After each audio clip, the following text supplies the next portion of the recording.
Leap चौक पूजन करे गोवर्धन का आज, गो रक्षा की शपथ ले पूरा देश समाज।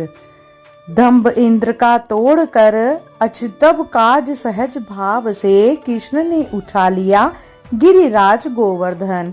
ममतार दो विनय करो स्वीकार, अंतस अवगुण खान है कैसे हो उद्धार। यह जग काली कोठरी पीड़ित है संसार, गोवर्धन फिर आज लो धरती पर अवतार। जय श्री राधे, जय श्री कृष्णा। आप सभी को गोवर्धन पूजा की हार्दिक शुभकामनाएं। गोवर्धन पर्वत को योगेश्वर भगवान श्री कृष्ण का साक्षात स्वरूप माना गया है। गिरिराज गोवर्धन को प्रत्यक्ष देव की मान्यता प्राप्त है। इन्हीं गोवर्धन पर्वत को द्वापर युग में भगवान कृष्ण द्वारा देवराज इंद्र का मदचूर करने के लिए और ब्रजवासी को तो इंद्र के कोप से बचाने के लिए 7 दिनों तक अपने वाम हाथ की कनिष्ठिका उंगली के नख पर धारण किया गया था। कलयुग में गिरिराज गोवर्धन को भगवान कृष्ण का साक्षात स्वरूप मानकर उनकी परिक्रमा की जाती है। गिरिराज गोवर्धन की यह परिक्रमा अत्यंत फलदायी और पुण्य प्रकोप होती है। गोवर्धन पूजा का हिंदू धर्म में बड़ा महत्व है। इसे अन्नकूट के नाम से भी जाना जाता है। इस दिन भगवान कृष्ण की पूजा की जाती है। वैदिक पंचांग के अनुसार यह पर्व कार्तिक मास के शुक्ल पक्ष की प्रतिपदा तिथि को मनाया जाता है। इस साल गोवर्धन पूजा 2 नवंबर 2024 में मनाई जा रही है। 5 दिवसीय दीपोत्सव व्रत का यह चौथा दिन होता है, जिसका लोग बेसब्री से इंतजार करते हैं। इस दिन भगवान श्री कृष्ण की विधि विधान के साथ पूजा की जाती है। इस दिन गोवर्धन महाराज की भी पूजा की जाती है और उनकी परिक्रमा की जाती है। इस दिन पूजा के दौरान गोवर्धन कथा का पाठ करना भी बेहद जरूरी होता है। इसके बिना पूजा अधूरी मानी जाती है। इस दिन घरों में अन्नकूट का भोग बनाकर भगवान कृष्ण और गोवर्धन महाराज को अर्पित किया जाता है। गोवर्धन पूजा के दिन गाय के गोबर से घर में गोवर्धन महाराज की प्रतिमा बनाई जाती है और पूरे परिवार के साथ पूजा अर्चना की जाती है। इस बार दीपावली 2 दिन बनाए जाने के कारण गोवर्धन पूजा की तिथि को लेकर भी कंफ्यूजन बना हुआ है। लोगों में यह कंफ्यूजन है कि गोवर्धन पूजा 1 नवंबर को करनी चाहिए या फिर 2 नवंबर को। तो चलिए आपको बताते हैं साल 2024 में गोवर्धन पूजा कब है, पूजा का शुभ मुहूर्त कब कब रहेगा और गोवर्धन पर्वत जो कि वृंदावन से लगभग 21 किलोमीटर दूरी पर है, अगर हो सके तो इस दिन भक्तों को गिरिराज गोवर्धन जी की परिक्रमा करनी चाहिए। नहीं तो आप इस दिन अपने घर पर ही गोवर्धन जी की प्रतिमा गाय के गोबर से बनाकर उनका विधि विधान से पूजन करके भी घर पर ही परिक्रमा करके पुण्य प्राप्त कर सकते हैं। हिंदू धर्म में कोई भी पूजा शुभ मुहूर्त में ही की जाती है। शुभ मुहूर्त में यदि पूजा करते हैं तो उसका ज्यादा लाभ मिलता है और पूजा भी सफल हो जाती है। तो इससे पहले आपको बताते हैं गोवर्धन पूजा के शुभ मुहूर्त के बारे में, फिर आप जानेंगे कि किस तरह से आप घर पर भी गोवर्धन पूजा कर सकते हैं। इस बार कार्तिक शुक्ल प्रतिपदा तिथि प्रारंभ होगी 1 नवंबर शुक्रवार को शाम को 6:17 से और यह तिथि समाप्त होगी 2 नवंबर को शनिवार को रात्रि 8:22 पे। और इस बार गोवर्धन पूजा 2 नवंबर शनिवार को की जाएगी। अब जानते हैं इस दिन रहने वाले मुहूर्तों के बारे में। 2 नवंबर शनिवार को सूर्य उदय सुबह 6:36 पर और सूर्य अस्त शाम को 5:44 पर होगा। ब्रह्म मुहूर्त सुबह 5 बजे से लेकर 5:48 तक रहने वाला है। उसके पश्चात आयुष्मान योग रहेगा सुबह 11:18 तक। बाद में सौभाग्य योग आपको प्राप्त होगा। अगर राहु काल की बात करें तो यह सुबह 9:10 बजे तक जो है आपका राहु काल रहने वाला है। तो आप राहु काल का ध्यान जरूर रखें, क्योंकि राहु काल में किसी भी तरह का कोई भी शुभ कार्य वर्जित माना गया है, या पूजा पाठ कह लें या कोई अन्य शुभ काम इस टाइम नहीं करना चाहिए। गोवर्धन पूजा कुछ जगह पर सुबह, कुछ जगह पर दोपहर और कुछ जगहों पर शाम के समय की जाती है। तो सुबह की जो पूजा का शुभ मुहूर्त रहेगा सुबह 6:34 से 8:46 तक रहने वाला है। और दोपहर को अगर आप पूजा करते हैं तो उसका शुभ मुहूर्त 23 मिनट से शाम को 5:35 तक रहने वाला है। अगर आप शाम के समय पूजा कर रहे हैं तो उसका समय रहने वाला है 5:35 से 6:01 तक। तो कृपया करके आप इन शुभ मुहूर्तों को पूजा के लिए नोट कर सकते हैं। जब भी आप पूजा करते हैं उससे कुछ घंटे पहले आपको गोवर्धन पर्वत की आकृति बना लेनी चाहिए। गोवर्धन पूजा करने से पहले आप सुबह जल्दी उठकर स्नान आदि से निर्वित्र हो जाएं। जिन भी देवी देवता को आप मानते हैं उन्हें उनकी पूजा अर्चना करें। फिर बाद में घर पर गाय का गोबर लेकर आए और ध्यान रखेगा कि गोबर पूरी तरह से शुद्ध हो, यानी गोबर में कंकड़ पत्थर ना हो और ना ही उसमें गंदी मिट्टी मिली हुई हो। गोवर्धन पर्वत की आकृति हमेशा खुले आसमान के नीचे बनाई जाती है। आप घर के मुख्य द्वार पर, घर के आंगन में, छत पर, बालकनी में भी बना सकते हैं। गाय के गोबर से भगवान गोवर्धन की शयन की मुद्रा में यानी लेटी मुद्रा में आकृति बनाई जाती है और गोवर्धन भगवान की नाभि की जगह पर गड्ढा किया जाता है जिस पर मिट्टी का दीपक रखा जाता है। नाभि वाले दीपक को दूध, दही, शहद, पताशे और गंगा जल से भरा जाता है। भगवान की आकृति को फूलों से सजाया जाता है और जब भी आप आकृति बनाते हैं तो मन ही मन में भगवान श्री कृष्ण के मंत्रों का जाप लगातार करते रहें या फिर भजन गाते रहें। गोवर्धन पर्वत की आकृति के साथ ही आप गौ माता, ग्वाल बाल और फिर वे पेड़ पौधे आदि भी आकृति गोबर से बना सकते हैं। खीलों से आप भगवान का श्रृंगार कर सकते हैं। सुंदर अबीर गुलाल से भी आप गोवर्धन पर्वत को सजा सकते हैं। कुछ जगहों पर करवा चौथ के व्रत में जो सीखें प्रयोग की जाती हैं, सरई जिन्हें कहते हैं, तो उनका उपयोग आज के दिन पूजा में किया जाता है। गोवर्धन पर्वत पर उन सीखों को गोबर में रोपकर खड़ा कर दिया जाता है। फिर गोवर्धन पर्वत की पूजा करते समय आप दीप प्रज्वलित करें और भगवान का ध्यान करते हुए भगवान को वेद और फल अर्पित करें। कोई भी पुरुष सदस्य एक लोटे में गंगा जल लेकर दूसरे सदस्य परिक्रमा करने वाले व्यक्ति के पीछे पीछे चले। आगे वाले व्यक्ति लोटे से गंगा जल गिराते हुए आकृति के चारों ओर परिक्रमा करे। दूसरे व्यक्ति हाथ में खील लेकर, थोड़ी थोड़ी खील या फिर कुछ जगहों पर ज्वारे लेकर भी या कोई धान लेकर आप परिक्रमा कर सकते हैं। थोड़े थोड़े धान किए जाते हैं। 7 बार परिक्रमा की जाती है। परिक्रमा नंगे पैर ही करनी चाहिए।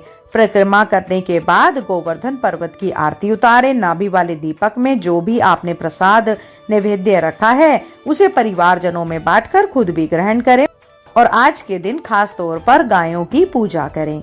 गायों को स्नान कराकर उनके सींगों वाले लगाया जाता है और अगर आपके घर में गाय हैं तो आप गाय का पूजन कर सकते हैं, नहीं तो आसपास गायों का भी पूजन आप कर सकते हैं।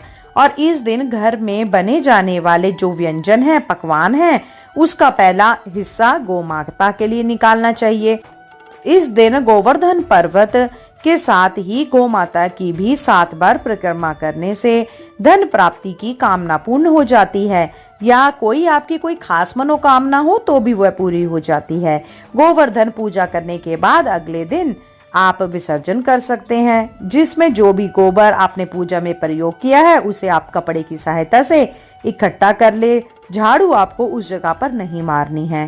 पहले कपड़े की सहायता से सारा गोबर इकट्ठा कर लें। फिर जो भी उसमें फूल पत्ते आपने प्रयोग किए हैं, सीखे हैं, उनको विसर्जित कर देना चाहिए और जो गोबर है उसे अपने घर में पेड़ पौधों में डाल देना चाहिए। इसके बाद आपको उस जगह पर पानी से धोने के बाद साफ कर देना चाहिए। इस तरह से आप गोवर्धन पूजा कर सकते हैं। अन्नकूट एक विशेष प्रकार का भोग होता है जो इस दिन भगवान श्री कृष्ण और गोवर्धन पर्वत पर अर्पित किया जाता है, जिसमें इस मौसम में आने वाली लगभग सभी सब्जियों का प्रयोग किया जाता है। सभी सब्जियां एक साथ पकाई जाती हैं और फिर उसका भोग भगवान को लगाया जाता है। तो आप अन्नकूट का भोग यदि चाहें तो इस दिन लगा सकते हैं और प्रसाद रूप में बांटकर खुद भी ग्रहण कर सकते हैं। नहीं तो जहाँ कहीं भी अन्नकूट बट रहा हो वहाँ पर प्रसाद रूप में खुद भी पाने का प्रयास अवश्य करें। ध्यान रखिएगा, अगर आप कान्हा जी की विशेष कृपा पाना चाहते हैं और आप चाहते हैं गोवर्धन पूजा आपकी सफल हो तो अन्नकूट के अगले दिन भगवान श्री कृष्ण को खिचड़ी का भोग जरूर लगाएं। खिचड़ी साधारण तरीके से आप बनाएं जिसमें लहसुन प्याज बिल्कुल भी यूज ना हो। उसका भोग पहले आप भगवान को अर्पित करें, फिर स्वयं भी ग्रहण कर सकते हैं। गोवर्धन बनाते समय गोवर्धन का मुख पश्चिम दिशा में रखना चाहिए। श्रोताओं, अब बात करते हैं गोवर्धन पूजा में प्रयोग में लाई जाने वाली पूजा की सामग्री की। इसके लिए आपको चाहिए होगी रोली, चावल, अक्षत, पताशे, थाली, धूप, तेल का दीपक, कलश में जल, गंगा जल, पान, फूल, केसर, नैवेद्य, मिठाई, दही, शहद, खीर और गोवर्धन पर्वत का चित्र। श्रोताओं, अब बहुत आनंद के साथ, बहुत प्रेम के साथ कृष्णा जी का जयकारा लगाकर अब कथा का प्रारंभ करते हैं। गोवर्धन की कथा पहले सुनेंगे गणेश जी की कहानी। बोलो गणेश गजानन की जय हो। प्राचीन समय की बात है, एक बुढ़िया थी, वह बहुत ही गरीब और दृष्टिहीन थी। उस बुढ़िया के एक बेटा एक बहू थी। वह बुढ़िया नियमित रूप से भगवान गणेश जी की पूजा किया करती थी। इस तरह पूजा करते करते बुढ़िया को साल बीत गए। एक दिन गणेश जी और उनकी पूजा से प्रसन्न होकर प्रकट हुए और बोले कि बुढ़िया, मैं तेरी पूजा से अति प्रसन्न हूँ, तू जो चाहे वरदान मांग ले। तो बुढ़िया इस तरह गणेश जी महाराज की आवाज सुनकर बहुत ही खुश हुई और हाथ जोड़कर प्रणाम किया और कहा कि हे गणेश जी महाराज, मैं आपके दर्शन तो नहीं कर सकती, लेकिन मैं आपकी आवाज सुनकर ही बहुत ही प्रसन्न हूँ। रही बात वरदान मांगने की, तो मुझे तो मांगना ही नहीं आता कि कैसे और क्या मांगू। तब गणेश जी ने कहा कि अपने बेटे बहू से पूछकर कल आ जाना, मैं फिर आऊंगा। यह कहकर गणेश जी भगवान वहां से अंतर्ध्यान हो गए। बुढ़िया अपने घर आई और अपने बेटे से कहा कि बेटा, आज गणेश जी प्रकट होकर बोले थे कि मैं तुम्हारी पूजा से बहुत खुश हूँ, तो वो मुझे वरदान मांगने के लिए कह रहे थे। तो गणेश जी मुझसे कह रहे थे कि तू मांगना जो चाहती है वह मांग ले, तो तू बता मैं क्या मांगू। अपनी माँ की बात सुनकर उसके बेटे ने कहा कि माँ, तू खूब सारा धन मांग ले। बेटे की बात सुनकर बुढ़िया अपनी बहू के पास गई और पूछा कि बहू, आज गणेश जी भगवान ने मुझसे वरदान मांगने को कहा है, तू ही बता कि मैं क्या मांगू। तो अपनी सास की बात सुनकर बहू ने कहा कि सासू माँ, अपनी नाती मांग लो। बेटे बहू की बात सुनकर बुढ़िया ने सोचा कि यह तो सारे अपने अपने मतलब की बात कर रहे हैं। यह सोचकर उसने अपनी पड़ोसन सहेली से पूछा, तो उसने कहा कि बुढ़िया, तू तो थोड़े दिन जिएगी, तू क्यों धन मांगे, क्यों नाती मांगे, तू अपनी आंखों की रोशनी मांग ले, जिससे तेरी बची हुई जिंदगी आराम से कट जाए। इस तरह बुढ़िया ने सभी से पूछ लिया, लेकिन बुढ़िया के मन को तसल्ली नहीं हुई। वह तो सोचते सोचते सो गई। अगले दिन फिर सुबह नहा धोकर जैसे ही गणेश जी की पूजा करने के लिए गई तो गणेश जी भगवान प्रकट हुए और बोले कि बुढ़िया, क्या पूछकर आई है, मुझे बता तुझे क्या वरदान चाहिए। तो गणेश जी की बात सुनकर बुढ़िया बोली कि हे गणेश जी महाराज, यदि आप मुझ पर प्रसन्न हैं तो मुझे 9 करोड़ की माया दे, निरोगी काया दे, अमर सुहाग दे, आंखों की रोशनी दे, नाती दे, पोता दे और सब परिवार को सुख दे, अंत में मुझे मोक्ष दे। तो यह सुनकर गणेश जी बोले कि बुढ़िया, तू तो कह रही थी कि मैं तो भोली भाली हूँ, मुझे तो कुछ मांगना नहीं आता, तूने तो मुझे आज ठग लिया। फिर भी जो तूने मुझसे मांगा है वचन के अनुसार तुझे सब मिलेगा। तो जो गणेश जी की इतना कहकर बुढ़िया की रोशनी लौट आई। तो गणेश जी के दर्शन करके बुढ़िया माई बहुत ही प्रसन्न हुई। गणेश जी भगवान आशीर्वाद देते हुए अंतर्ध्यान हो गए और बुढ़िया ने जो कुछ मांगा था उसे सब कुछ मिल गया। हे गणेश जी महाराज, जैसा तुमने उस बुढ़िया माई को दिया वैसे सबको देना, सुख सौभाग्य और शांति बनाए रखना। बोलो गणेश जी महाराज की जय हो। अब सुनते हैं गोवर्धन जी की कथा। कथा शुरू करने से पहले कमेंट बॉक्स में जय श्री कृष्णा, जय श्री राधा रानी जरूर लिखिएगा। पौराणिक कथा के अनुसार एक बार जब नंद गांव के लोग इंद्रदेव की पूजा की तैयारी कर रहे थे तो श्री कृष्ण ने इसका कारण पूछा। तो नंद बाबा ने उन्हें बतलाया कि इंद्रदेव जो बारिश करते हैं उसी से हमारी गायों को चारा और अनाज हमें मिलता है, इसीलिए इनकी पूजा की जाती है। तो अपने बाबा से इस तरह की बात जानकर श्री कृष्ण जी ने कहा कि बारिश करना तो इंद्र का काम है, हमारे गोधन का भरण पोषण तो गोवर्धन पर्वत करता है, इसीलिए हमें इसकी पूजा करनी चाहिए। तो श्री कृष्ण जी की बात मानकर गांव वालों ने इंद्र की पूजा ना करते हुए गोवर्धन पर्वत की पूजा शुरू कर दी। तो यह देखकर इंद्र देवता क्रोधित हो गए और अपने क्रोध से वश में ना पाकर नंदगांव पर मूसलाधार बारिश शुरू कर दी। अब बारिश तो बंद होने का नाम ही नहीं ले रही थी, पूरा नंदगांव डूबने लगा। तब श्री कृष्ण भगवान ने गोवर्धन पर्वत को अपनी उंगली पर उठाकर छाते की तरह तान दिया, तो सारे लोग उनकी शरण में उसके नीचे आ खड़े हुए।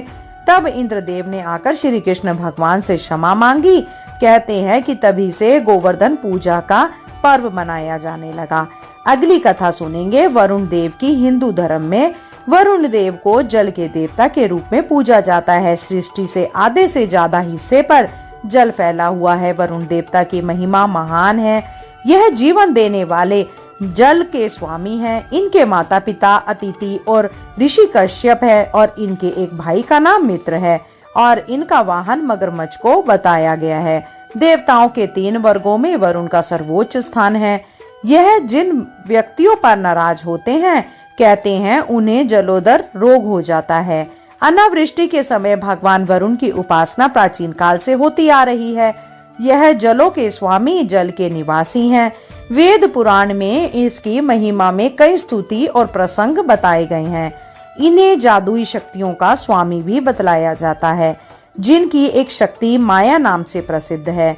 वरुण के पुत्र पुष्कर इसके दक्षिण भाग में सदा उपस्थित रहते हैं। इन्हें समुद्रों का देवता और रात्रि में आकाश के देवता के रूप में माना जाता है। इनके मुख्य 2 हथियार हैं, एक वरुण पास और दूसरा वरुण स्थ। वरुण पास नागों के द्वारा बना महाघायक हथियार है। देवताओं के भरे हुए कलश में वरुण देवता का स्थान माना जाता है। जल से भरे तांबे के कलश का पूजन करें, उसमें रोली मोली अक्षत शक्कर दूध आदि मिलाकर वरुण देव की पूजा करें और इनके मंत्रों का 108 बार जप करें। इसके पश्चात यह जल पूरे घर में छिड़क देना चाहिए। कहते हैं कि इस जल को अशोक के पत्तों से छिड़कना चाहिए तो ज्यादा ही शुभ माना जाता है। अगली कहानी सुनते हैं अग्निदेव की।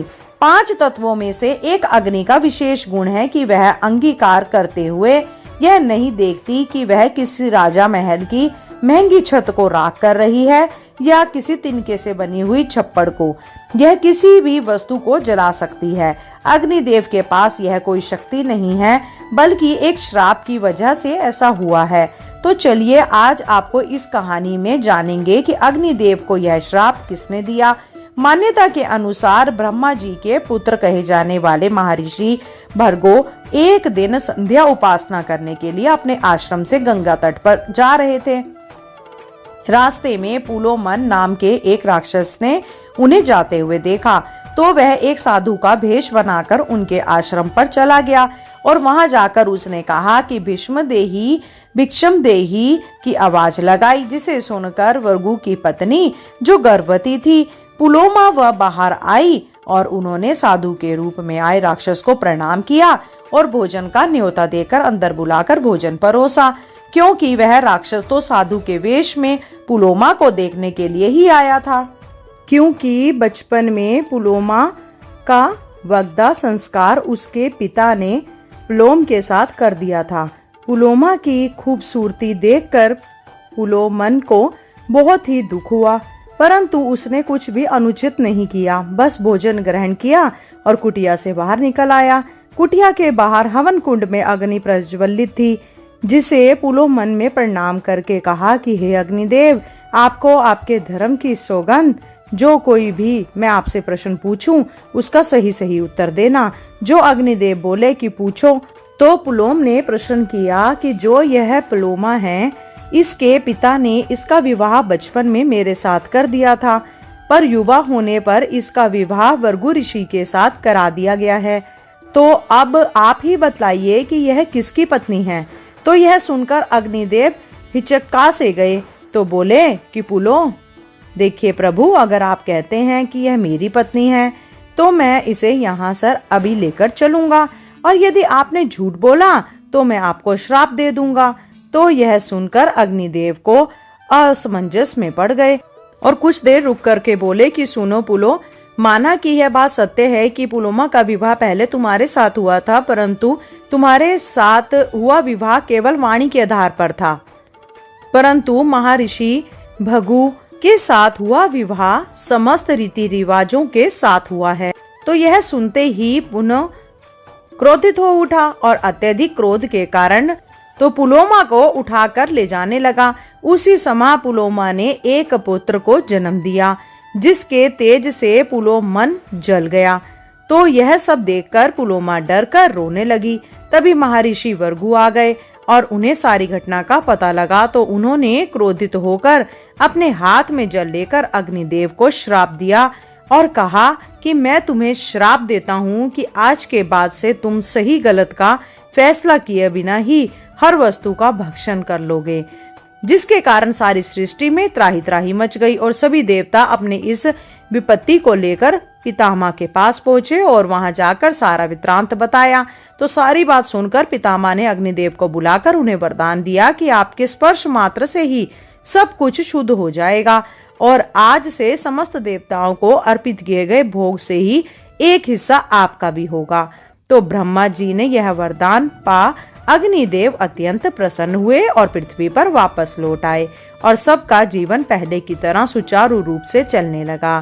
कहते हैं कि तभी से अग्निदेव मनुष्य के जन्म से लेकर मरण तक साथ रहती है और कोई भी शुभ कार्य में अग्निदेव के रूप में हवन किया जाता है। शादी विवाह में अग्नि के समक्ष ही 7 फेरे लिए जाते हैं और हिंदू धर्म में तो चिता को अग्नि दिए बिना मुक्ति की प्राप्ति ही नहीं होती।